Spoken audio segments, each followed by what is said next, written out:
Баршаңызға сәлем достар, мен Ақгүл Абдуллаева, менің каналыма қош келдіңіздер.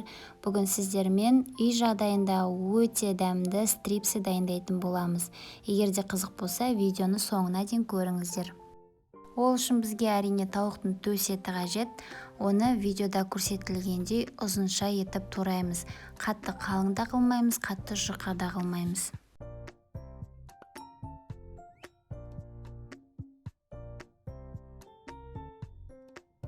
Туралған тауықтың төс етін бір шетке қоя тұрамыз. Енді оған маринатын дайындауымыз қажет. Ол үшін бізге су қажет болады. Суды бір ыдысқа құйып аламыз. Оның үстіне сұйық май құямыз. Бір қасық тұз саламыз және бір қасық қант саламыз. Оның үстіне дәмдеуіштеріміз саламыз. Бұл жерде менде құрғатылған сарымсақ, қара бұрыш, паприка және тауыққа арналған дәмдеуіш. Осының барлығын суға салып, жақсылап араластырамыз. Осымен біздің маринатымыз дайын. Енді жаңа туралған тауықтарымыздың барлығын үстіне салып, жақсылап араластырамыз. Бетін жауып, кем дегенде тоңазытқышқа 2 сағатқа қоюымыз қажет. Көп тұрған сайын тауықтың еті жұмсақ әрі дәмді болады. Сондықтан, егер де асығыс болмаса, түнде жасап қойсаңыздар, өте дәмді шығады.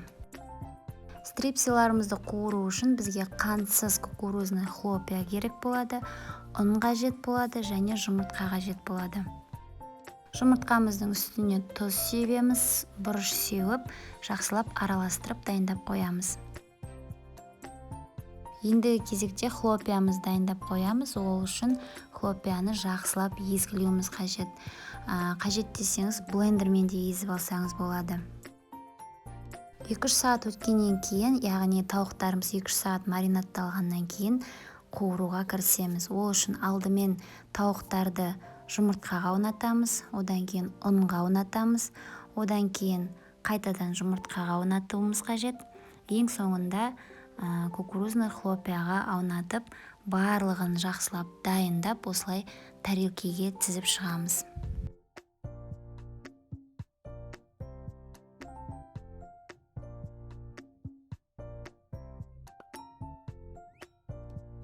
Қызып тұрған майымызға дайындап қойған стрипсымыздың барлығын салып, жақсылап қызарғанша қуырып аламыз.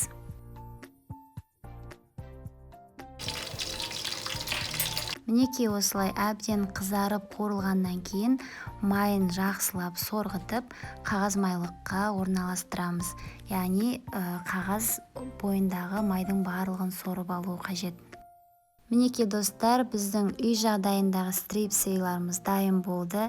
Сырты қытырлақ, іші жұмсақ, өте дәмді шығады. Міндетті түрде жасап көріңіздер. Менімен бірге болғандарыңызға рахмет.